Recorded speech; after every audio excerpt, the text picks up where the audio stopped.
Good day, everyone. Welcome to Trinity Music Academy and Elite Services Limited.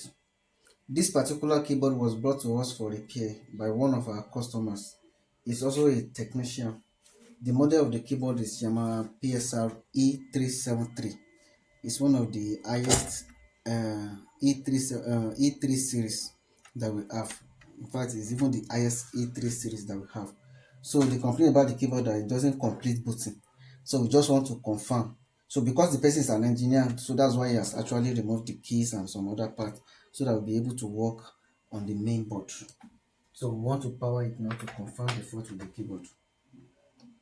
So as you can see, when your hand is on the switch button, it's going to display block. It doesn't complete booting. And as soon as we remove our hand from the switch button, the keyboard will go off again. So that is how it has always been. So this kind of fault is actually from the main board, which is the digital motherboard, because the power panel in the keyboard doesn't have much components. So let's just turn it on. So this only transistor that is on this power panel now, or let me say the analog motherboard, so it's just working as switch. So it doesn't have any component that is related to booting on the main board.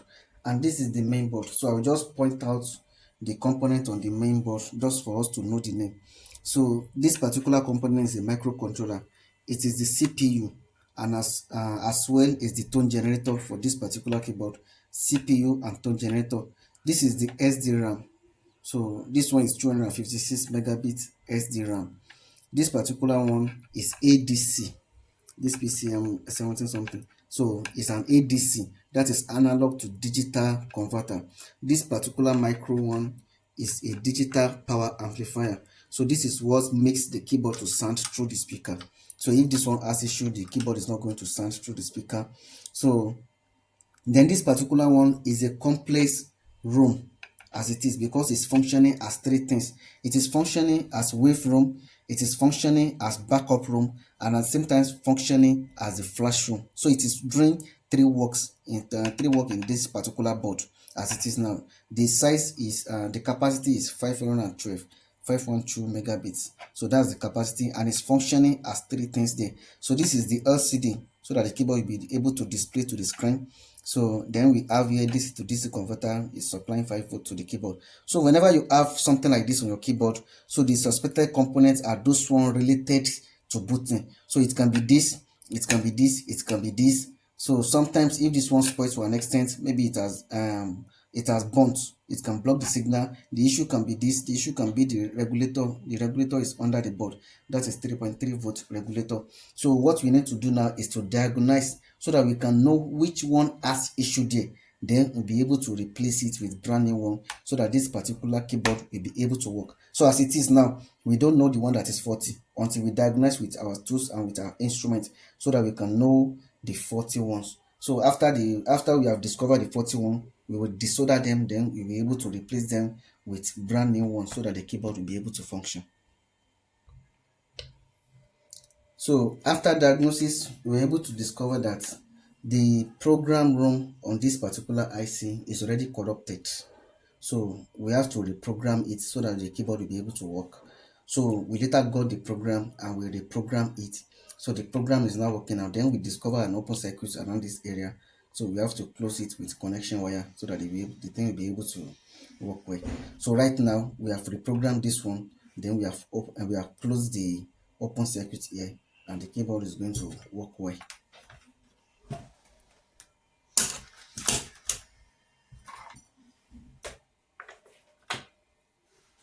So we have connected the adapter to it.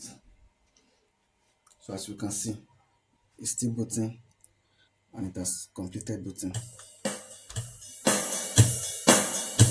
Everything is working fine. So that's the problem. So because the person is a technician, so you can actually fix key. Even if there's any issue with key, you'll be able to fix that one. But according to this one, it has completed booting, it's now functioning, and it's now producing sound as it is now. So if you have this kind of fault, so if you're the owner of the keyboard and you have this kind of fault, just feel free to contact us. And if you're a technician and you have this kind of fault, don't just go by trial and error method. Maybe it's this, maybe it's that. What you need to do is to diagnose, like what we did now. If not, we will have been removing IC. Yeah, let's remove it, let's remove that. No, you have to know what happened to the keyboard, then you'll be able to resolve the issue. So this particular one is programming. Another one may be SDRAM. Another one may be the issue. Maybe you have to change the ROM. Sometimes the issue can be on this CPU or the turn generator. The issue can be the voltage regulator or any other one. So if you want to contact us, you can call or you can send a WhatsApp message to 070 344 81622 or 081 3402 5174. And you can also visit us as number 3 Victoria Close off Orchard Street, Diamond Estate Bus Stop along Ishere Lasso Road, Lagos. Thanks for watching.